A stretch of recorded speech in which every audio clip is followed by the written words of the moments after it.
সঠিক নিয়মে কিভাবে খুব সহজে সুন্দর একটি জবা ফুল আঁকা যায় আজকের ভিডিওতে এই জবা ফুল আঁকার টিউটোরিয়ালটি দেখতে পাবেন। তো দেখতেই পাচ্ছেন, প্রথমে আমি একটি বৃত্ত এঁকে নিয়েছি। এরপর চারপাশ থেকে পাপড়ির জন্য 5টি করে লাইন টেনে নিয়েছি। এরপর পাপড়িগুলো একটু ঢেউ ঢেউ আকৃতিতে এঁকে নিলাম। এই তো খুবই সুন্দর চমৎকার একটি জবা ফুলের ডিজাইন তৈরি হলো। এখন নিচ থেকে একটি জবা ফুলের ডাঁটা এঁকে নিচ্ছি আর একটি সুন্দর পাতা এঁকে নেব। ভিডিওটি শেষ পর্যন্ত দেখবেন, এরপর সম্পূর্ণ ছবিতে কালার করে নেব। আজকের এই ভিডিওটি যারা নতুন দেখছেন তারা অবশ্যই আমাদের পেজটিতে ভিজিট করে দেখবেন। অনেক সুন্দর সুন্দর সহজ কৌশলে ছবি আঁকার ভিডিও রয়েছে। আশা করছি আপনাদের ভালো লাগবে। সেই সাথে ভালো লাগলে পেজটিতে ফলো দিয়ে যাবেন।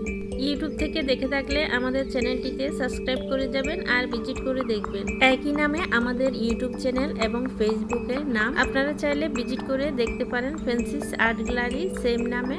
এছাড়াও ফেসবুকে লিংক দেওয়া আছে। আপনারা অনেকেই আছেন আরও ডিটেলস আকারে বা আস্তে আস্তে ছবি আঁকা দেখতে চান, তো তারা ইউটিউব চ্যানেল থেকে ঘুরে আসতে পারেন।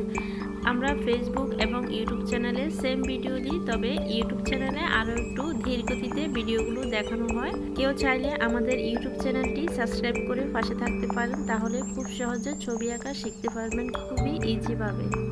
তো আজকের এই জবা ফুল আঁকাটি আপনাদের কেমন লেগেছে জানাতে ভুলবেন না। ভালো লাগলে শেয়ার করবেন।